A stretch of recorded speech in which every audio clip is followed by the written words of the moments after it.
ईमानदार किसान की कहानी। एक छोटे से गांव में जहां जमीन की सरसब्जी और खेतों की महक हर तरफ फैली हुई थी, एक किसान रहता था जिसका नाम अहमद था। अहमद एक ईमानदार और मेहनती शख्स था।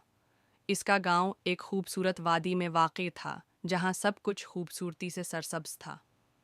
अहमद की ज़मीन पर वाफिर मिकदार में फसलें हैं, अगती थीं, लेकिन उसकी ज़िंदगी का मकसद सिर्फ इतनी फसलें अगाना नहीं था, बल्कि वो हमेशा अपनी ज़मीन की देखभाल में ईमानदारी और इंसाफ के उसूलों को अहमियत देता था। अहमद के पास एक छोटी सी ज़मीन थी जिस पर वो गंदम, चावल और सब्जियां उगाता था। इसके खेत में एक छोटा सा कमरा था जहां वो अपनी बीवी फातिमा और दो बच्चों के साथ रहता था।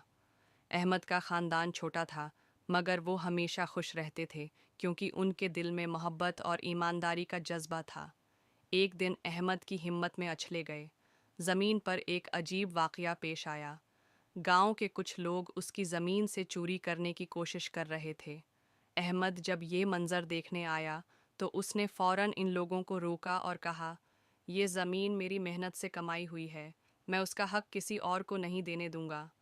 इन चारों ने अहमद की बातों का मजाक उड़ाया और कहा, हम तो उसकी बातों का मजाक उड़ा रहे हैं, हम तो उसकी बातों का मजाक उड़ा रहे हैं। तुम्हारी मेहनत का कोई फ़ायदा नहीं, हम ताकत से ये सब ले लेंगे। अहमद ने उन चारों का सामना किया और अपनी ज़मीन का दिफा किया।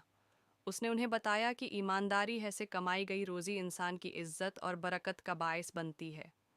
तुम चाहे जितना भी छीनने की कोशिश करो, मगर जो कुछ भी तुम्हारे पास आएगा वो तुम्हें सुकून और खुशी नहीं दे सकेगा।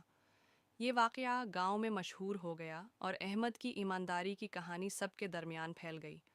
गांव के लोग उसकी इज्जत करने लगे और वो जानने लगे कि अहमद न सिर्फ एक अच्छा किसान है बल्कि एक ईमानदार इंसान भी है।